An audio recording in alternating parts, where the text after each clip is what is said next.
Morocco beats the United States of America in the Under-17 World Cup on penalties after a 1-1 draw. Late goal for Morocco after we dominated the entire game, and they were better than us in penalties. And there's going to be a lot to talk about here, but Morocco has now beat us 3 times in 3 consecutive youth tournaments.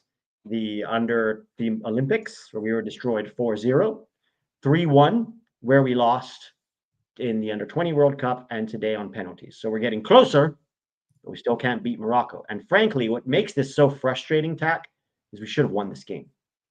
We had control of the game. We had more chances than them. The coach mismanaged it. We were playing with 10 men for most of the game. Albert missed a penalty. That didn't help either. But I don't think this Morocco team was really better than us, to be honest. No, in the past we talked about and we gave credit to Morocco for being superior for whatever way it was. Like the Olympics, they completely destroyed us. It wasn't even close. In the U20 World Cup, I thought we played well, but they were much more deadly in transition. They had a game plan, and then we had a bad goalkeeper, which is our fault. We had a bad goalkeeper. That's our fault. That's not theirs. And they completely beat us. We should have beat them 2 or 3-0 during regular time. We didn't. Yeah. We got punished. They scored a goal. And on penalty shootouts, it's the mentality. The mentality of the Moroccan player compared to the American player, it's not close. They're miles ahead when it comes to that. And it showed in the penalty shootout, unfortunately. And I also think our coach did not understand the moment. You and I were screaming for Hamouda in the last 5 minutes. Screaming for Hamouda.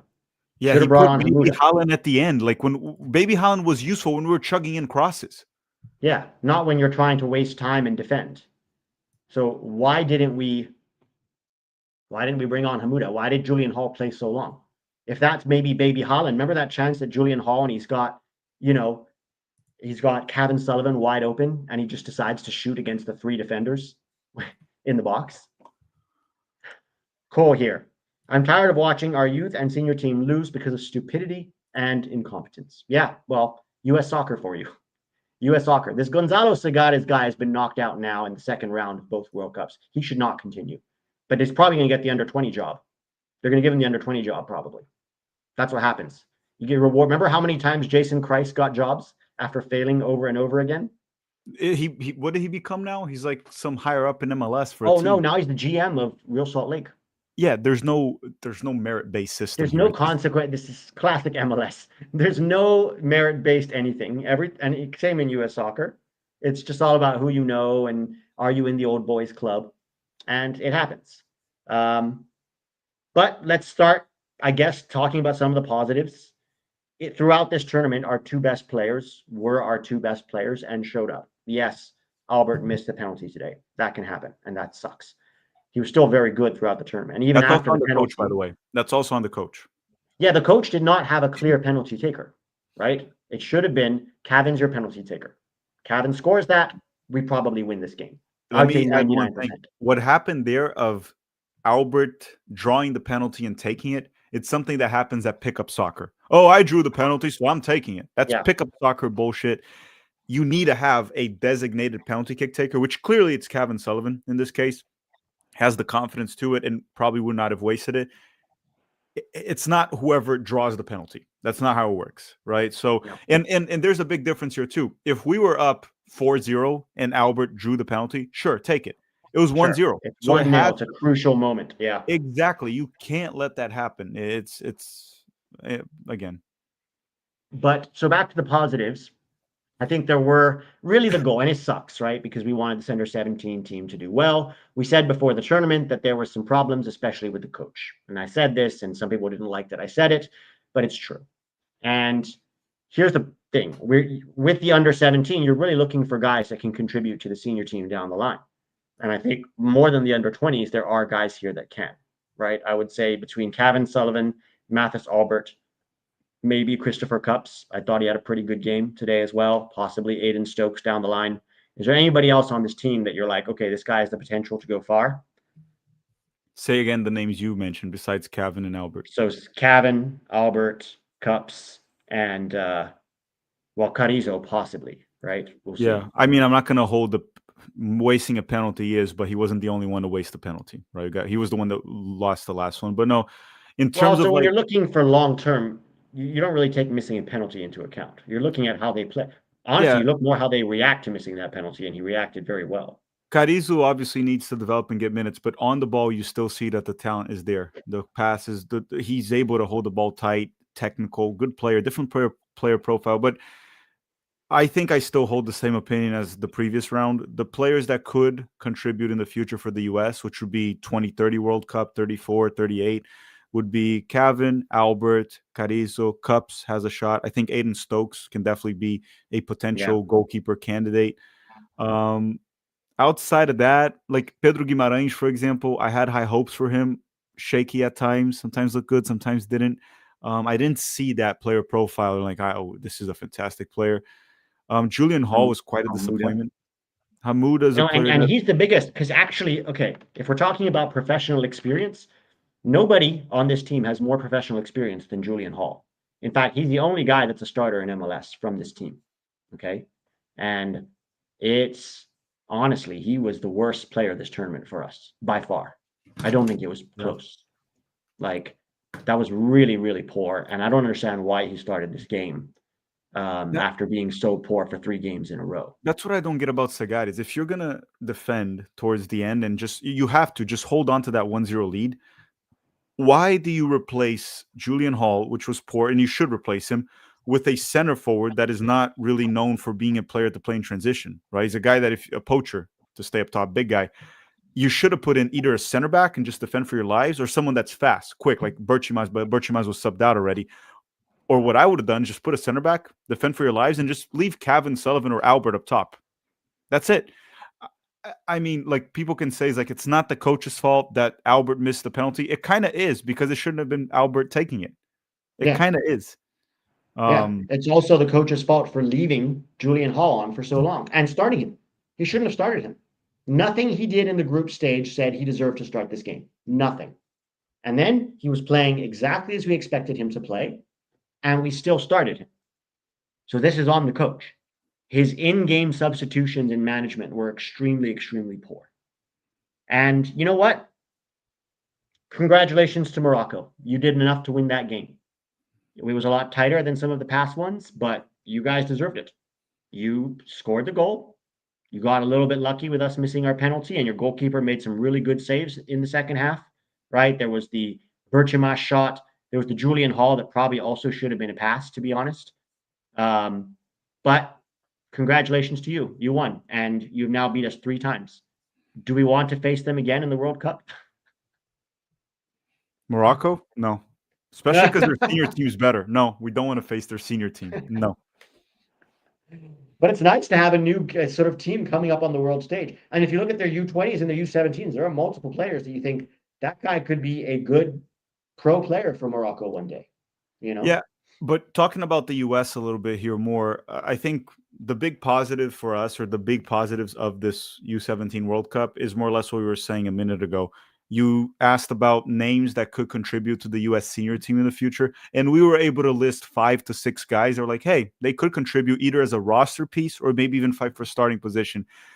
Ultimately, that's the big goal of youth teams and youth tournaments. It's to develop players that can help the senior team. Now, obviously, we wanted to win, and you guys saw it in the stream.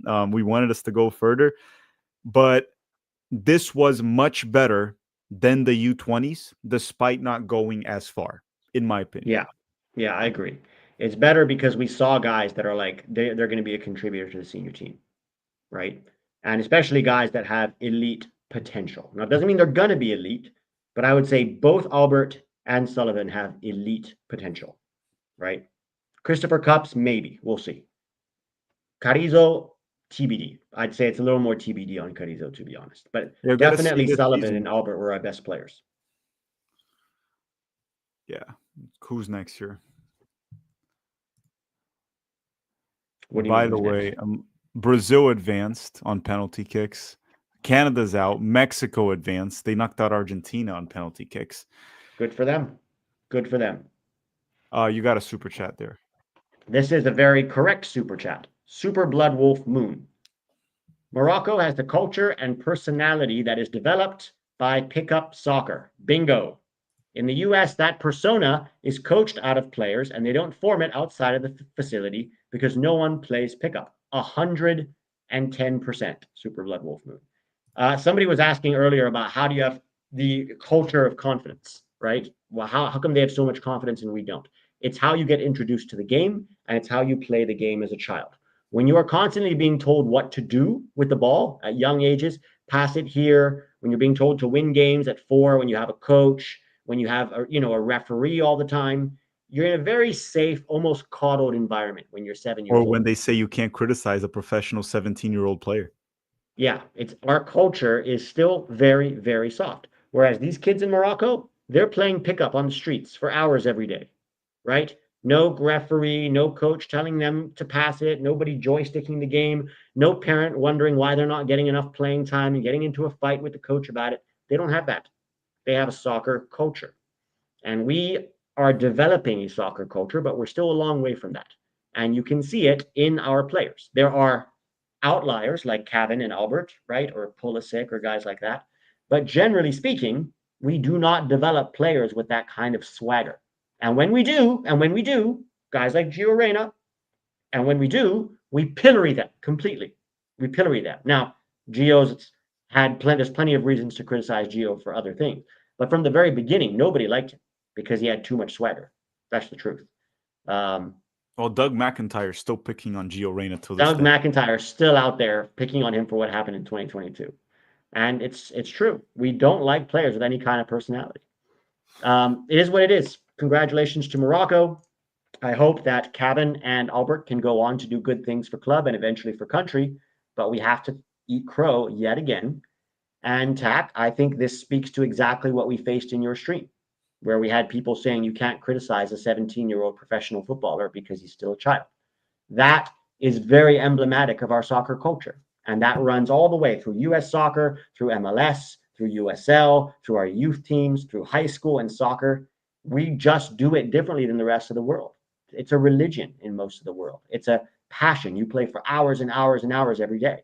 We don't have that here, and we're developing it, but it's going to take time.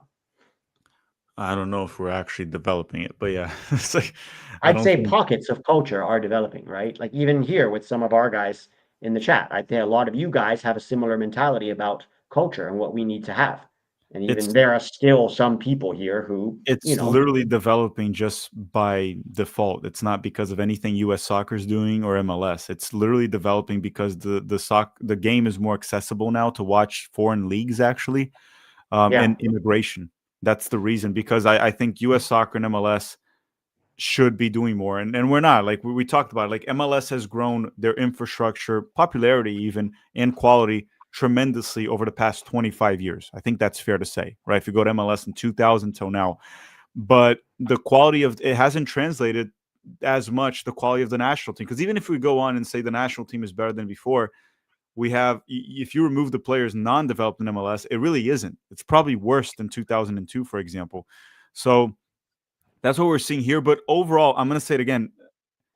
I thought the tournament was positive because I think a big reason why we fell today was the coach. And that long term is irrelevant. Long term. It sucks well, because I wanted it. Well, maybe not, because this guy could even be coaching the national team in the future. Who that's knows? the problem. He might become the new under 20 coach. And now these guys he'll take that same weak ass Eeyore mentality with him. Yeah, I mean, do you want to get into specifics of what he did wrong, just so people don't say we're shitting on the guy for no reason? No, absolutely. But I thought we did. We talked No. specifically Well, I want to talk about this today. game. So a Yeah, couple let's things, talk right? about this game specifically, the starting lineup right Yeah, there. let's start the starting lineup. He started Julian Hall after 3 abysmal performances, where we talked about it probably would have been better to have Kevin on the right wing, because Kevin was drifting wide anyway. Kevin on the right wing, Carrizo as the 10, and just put Berchimaz up top, or Baby Holland. If you're gonna chug in crosses like Albert and Kevin were, Baby Holland maybe would have scored a goal or two, or maybe not. Who knows? That would Yeah. have been a better option. Now, he didn't do that. He started with Julian Hall. He put Kevin at the 10, but Kevin was going wide, so we didn't really have a 10. Jude Terry was high up the field, which he scored a goal on accident. He missed a target. He's useless in the final third for the most part. And he had Berchimaz out wide, and Berchimaz came out early. Once he did that and he started a game like that, and we had that 1-0 lead, he took too long to make subs. That's the first thing. And I thought when he made subs, he made the wrong ones. He should have subbed out Julian Hall. When he made the Yeah. subs of Moise and Carrizo, it should have been Carizo. Berchimaz and Jude Terry. Sorry. Julian Hall and Jude Terry to come off, and Yeah, the Berchimaz two would guys go on up a top. yellow. Or leave Kevin Sullivan up top. That's quick, whatever. He didn't do that. And then later in the game, it was his most blatant, stupid mistake. Is we had let me check. When was Baby Holland subbed in? He was subbed in. Baby Holland facts. I'm trying to check It was here. like the 86th minute. Okay, so we had 5 minutes to go plus added time. It shouldn't have been Baby Holland for Julian Hall. It should have been one center back, defend for your lives, and just put Albert or Sullivan up top. And there you go. But he didn't do that. I just don't understand, man, what he was thinking, or if he was thinking at all. Yeah. Yeah, it's 100% on the coach. And also not just that, but his lack of like any personality or ability to teach on the field, right? Like one of the reasons we went to that penalty shootout scared was because like teams tend to adopt the personality of their coach. And the personality of our coach is Eeyore. Okay. All right. Belbula, we have been tried to be complimentary of Morocco. Okay. And congratulations to you for winning today. All right. But you have absolutely no idea what you're talking about here. As a Moroccan, I have to state, all right, you don't have to state anything. You should take your win and go home. You guys were a zombie side who got a reality check in the group phase and was about to get eliminated if not for a miraculous win in the last group That's not stage true. game. Okay, you're talking about yourself, Belbula. You're talking about yourself.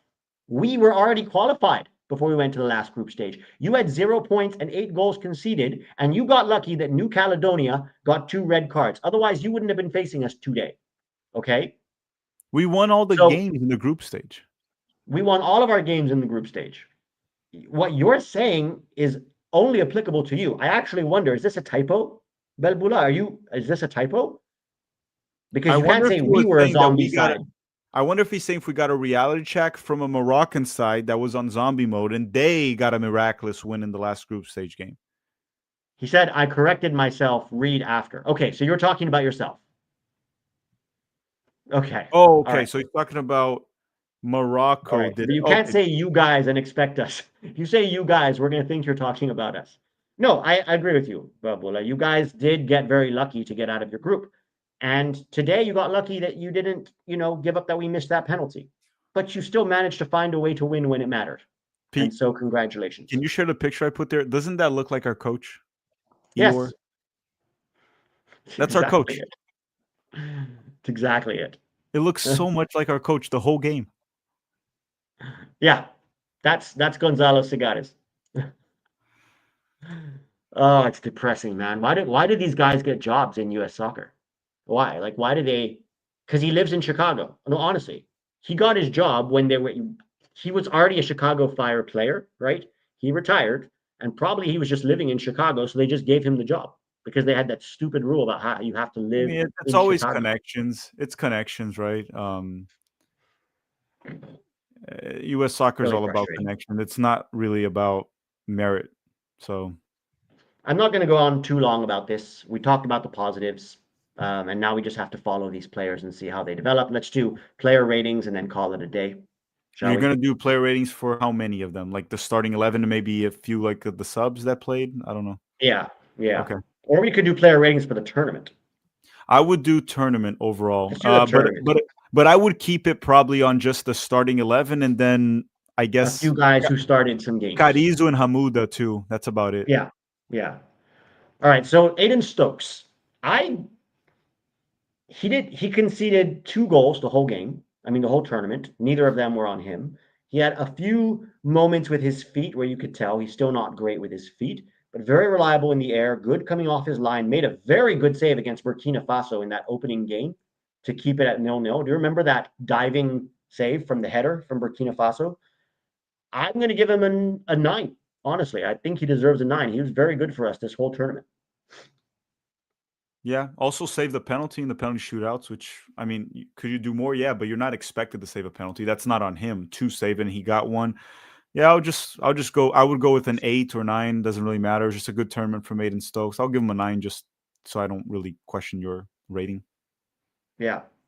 Gio Villa is an interesting one. He was okay defensively today, doesn't really offer much in the attack as a right back. Hasn't really offered much. Kind of got beaten by Burkina Faso, I remember, in the first game. I'll give him a 5.5, like I'll give barely him a above. 5. I'll give him a 5. Also, the player profile is not very exciting, right? Just tries hard, but not really a great play. I'll give him a 5. He had one good moment today, which was when he did that last-minute tackle after the Aiden Stokes, but he offered nothing in every single game, actually, going forward. And defensively, I think it was the first game against Burkina Faso, they actually was quite poor. Yeah. I'll give him a 5, just an average tournament. Yeah. Then the next one, we go to Pedro Guimarães. I would say something similar, honestly, to Gio 5. Same 5. reasons. Didn't offer much in the attack. Got beat a few times unnecessarily defensively. 5 might be generous, but we'll give him that. Christopher Cups. I'm going to give Christopher Cups 8. Because despite 2 defensive lapses, once against Burkina Faso, where he wasn't goal side of his man, and then one today, other than that, he's been very good in this tournament. Quite an immense defender. And I hope he gets more minutes at Chicago Fire next season, because he could be somebody that develops into a really strong center back. I was very impressed with him. I'll give him a 7.5. I thought he was mostly good every single game besides Burkina Faso. Every game he was good outside of that one. Enrique Martinez. I actually thought he was good these last 2 games. There was one moment, it was the time that Stokes actually made that big save where he didn't get tight enough to his man and sort of lazy with his defending, stuck his leg out, but like barely. It was like a half-assed moment of defending. But other than that, I thought Enrique Martinez has looked pretty good throughout the tournament. I'll give him 7.5. I'll give him a 7. Below, I gave 7.5 to Cups. I thought Cups was our best center back, so I'll give him a 7. I'll give Ramiz Hamuda an 8. I didn't see anything wrong with him when he played. I'm a little surprised he didn't even come off the bench today. Yeah, he didn't play the last game also. For the 2 last games, he didn't play for some reason. I'm giving him a 7.5, which is the same as Cups. I thought Cups was a bit better because he played more games. But I'm giving him a 7.5. I don't know why he didn't start the last 2 games. Not that against that was Burkina Faso, he was solid as a rock. He did nothing wrong against Burkina Faso. So I don't understand what happened with him. Again, coach issues. All right, let's go into midfield now, and we can start with Cooper Sanchez, I guess, because he did start quite a few games. 5. He wasn't awful, but he also was not great and missed a key penalty when it mattered. a 5, yeah. You know, trying to think. Now it's Jude Terry. Jude Terry, I'm giving him a 4. Yeah, me because too. he has been really poor throughout this tournament. Ineffective, I would say, for the job that he's supposed to do. Yeah, got bodied also multiple times, way too easily. I'll give him a 4. Yeah. And then we go to Cavan Sullivan. I think Cavan was probably our best player this tournament. Probably very close between him and Albert. Different. I would say not our best player, but more decisive. More incisive and decisive. Like that penalty that he scored against Tajikistan, beautiful penalty. Scored his penalty again today. Got the assist against Tajikistan, goal against Burkina Faso. I'm going to give Cavan a 9. I'll give him an 8. I'll give him an 8. There was a lot of still inconsistencies from him throughout it. I think a lot of the inconsistencies are also because he tries so much, which is fine. I'll give him an 8. I thought he had a very good tournament. But he also did a lot of defending in this tournament, which I want to give him especially this game. Yeah, but because there are a lot of players of his ilk that won't defend, like Gio. Here's my question to you: was he better than Albert in the tournament? I thought it was more or less similar. See, they were similar, but I think he was more goal dangerous than Albert. Right, like I'll Albert give has him an 8.5. I'll give him an 8.5, but not a 9. I'll give him an 8.5.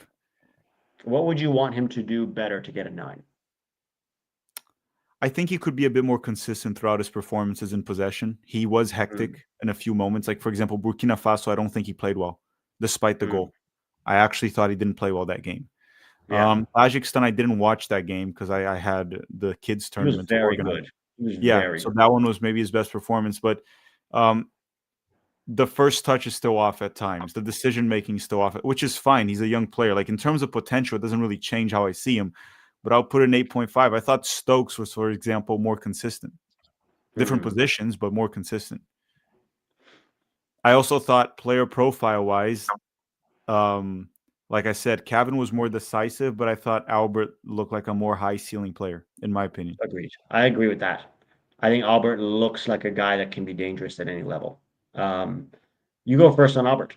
8.5, the same as Cavan. I thought he's a better player than Cavan, but Cavan showed more personality. Cavan was more just doesn't give a crap and keeps going after it. And if Cavan messes up, he does it again. Albert seemed to not have the killer instinct, even though he did today. Yes, he did, but he did miss the after missing his penalty, he still went and won a bunch of fouls. Doesn't seem to have the same killer instinct that Cavan has, but seems to be more talented. Yeah, he beats his man with ease. Like it was easily. Yeah. I think some of his decision making in the final third, he would beat his man, and instead of putting a cross in the box, sometimes he would go back with the ball outside the box. And sometimes you want him to be a little more incisive in the box. I'm going to give him an 8.5, mostly for missing the penalty. Other than that, I thought him and Cavan were very similar levels this whole tournament. I'll add this. Obviously, I'm not going to hold it against a player for missing the penalty the same way I won't hold Sanchez, Carrizo. It happens. You should make it. But if Albert converted that penalty, we would have advanced. 100% certain. 100%. Yeah. Julian Hall, 2 or 1. Why a 2? Let's put it like this.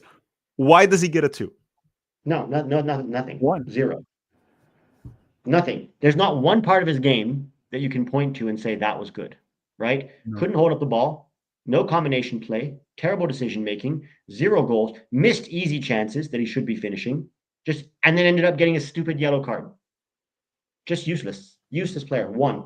And I'm sorry, I'm not saying he's going to have a useless career, but this is an MLS starter. And you almost hold him to a higher accountability because he has more experience than anybody on this team. More pro experience. He's a starter for the Red Bulls, or he's in and out? Yes. Well, okay. He's been in and out for many games, but towards the end, he was a starter. He's a Red Bull starter. He played at least 1,500 minutes for the Red Bulls this season, which is more than Cavan, right? It's more than Christopher Cups. It's more than Maxi Carrizo. It's more than Berchimas. Like, that was bad. Berchimas. Let's talk about Berchimas. You go first on Berchimas. Also very inconsistent, but effective at times, ineffective. Very confusing player. I would say he also scored a goal against Tajikistan, which was quite important. We were down 1-0. And won a penalty also. And won a penalty. I think I'll give him a 6.5. So not just slightly above average tournament for Berchimas, 6.5, I think. Yeah. Which is, honestly, when you go to Carrizo, I think I'm going to give him a similar one. The thing with Carrizo, I thought he should have played more minutes with Cavan and Albert, because especially the first game, when he was with Albert, combining things went well. He got the assist for Albert's goal, right, against, who was the last game of the group stage? Czech Republic? Yeah, Czech. I'll probably give Carrizo somewhere around a 6.5 also. Yeah, I think they both deserve about the same. Yeah. Carrizo, honestly, could have had a better tournament. But it is what it is. Is there any other players? Mateo Shakiris played a lot of minutes, ended up getting sent off in a way that was harsh. I'll give him a 4. I don't think he's a right back. I think Mateo Shakiris in midfield with Cooper Sanchez would have been, or him and Luka Moisa together would have been a really good double pivot. But the coach was playing him as a right back for some reason. I don't know why. It is what it is. Do you think? Let me ask you this too. Do you think if Segares played Carrizo, Cavan, and Albert together more often, all 3 would have had a better tournament? They seem to combine well. Possibly, yeah. Yeah, it's unfortunate. And then I guess the last one, is there anybody else that we're missing? Baby Holland started against Tajikistan. I'll give him a 4. Didn't really scored a nice goal, but it was offside, so it doesn't count. Had a good header that was saved. I guess 4. I would have liked to see more minutes for Baby Holland. Let's put it that way. Yeah, Can you put the YL one? I'm not a big defender of MLS, but I do want to defend MLS on that situation. He said, guys playing MLS, it's not something to brag about. You need to pick up kids from European leagues, as MLS is almost an amateur league. I agree that if you get the best European leagues, they're better than MLS. That's not really debatable. And most people that are sane don't debate that. But calling MLS an amateur league is a complete over exaggeration, right? It is the league that Messi plays in. It is a league that when it went to the Club World Cup, they weren't getting trashed by every team. The Seattle Sounders, LAFC, and Inter Miami. They weren't getting trashed. Inter Miami even got out of their group. But remove Inter Miami because they have Messi. LAFC and the Sounders, they weren't getting trashed. It's not an amateur league. If you're 17, 18, 16, even 19, and you're playing MLS and playing well or holding your own, that's not a bad level to be at. Yeah. Now, obviously, as you become 20, 21, you got to be in the top leagues to develop, but it's far from amateur level. And I would actually argue that MLS is probably better than the Moroccan league. Yeah, 100% it is. Let me also say this, though. We can't just grab players from the European teams. You have to be American. If you look around at the European leagues, I don't know if I see any. Although I will say this, did you see this Malik Jakupovic kid for the Philadelphia Union? He's not from the European League. The 2 goals against England. The center forward. Those were 2 really nice goals. Like beating players like they're not there. Honestly, might be better than Julian Hall already. Look, we can't just draft. Actually, in terms of the under-17s, everybody that was supposed to be there was there, with the exception, I would say, of Ian James, another defender. So I don't know if there's anybody that we left out that we could have gotten, to be honest. Let's do the coach and then call it a day, Tac. I think he deserves a 2 because he got out of the group, winning 9 games. But I will say that throughout the tournament, it seemed like his talent bailed him out. Right? It seemed like Kevin and Albert basically did everything for this team, and he was actually holding this team back. That's my honest assessment of Mr. Segadas. And I don't think he was good at in-game management. I also don't think like losing in the first round is a good result. Like getting out of the group was the bare minimum. He got out of the group, and then he lost in the first test that he had, and he made against a team that wasn't that good. Like we should have beat them. And he lost with questionable decisions from himself. Like we talked about, Albert missed the penalty. Yeah, why was he taking it? Segadas should have said it's Kevin, and period. Yeah. The starting 11 was questionable. We talked about that before the game, and we talked about it in the stream. The in-game management was not questionable; it was terrible. So terrible. Yeah. I think a 2 is fair. It's just not a 1 because he got out of the group. That's it. Yes. Otherwise, it'd been 1. And he shouldn't get the under-20 job, but he probably will because this is U.S. soccer. We love to reward mediocrity. This is also the second time he's got knocked out in the second round of the Under-17 World Cup. So it's 2-time failure, right? Very, very poor. And he just doesn't have the personality to be a coach. I'm sorry. A coach cannot be that much of a... He looks like a deadbeat dad. He looks like a deadbeat divorced dad that, doesn't ever go see his kids and is just sad, drinking beer, watching reruns of Judge Mathis. That's what he looks like to me. Yeah, pretty much. Anyways, guys, it sucks. Watch it Saturday Night Live. Yeah.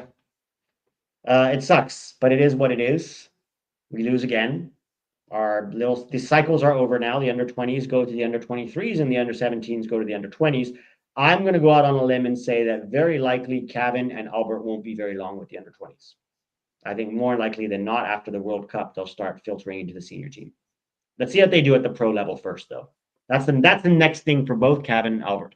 For Albert, he needs to play well with the under-23s, where he's going to go now. And then after that, try to break into Dortmund's first team. That's the job for him. For Kevin, he needs to start delivering in MLS, right? That's his in this next season. He's going to be a more mature player, still just 16. But if you're 16 and you're being hyped to that level, okay, well, then you have to show it at the pro level. So now he needs to start showing it out in MLS.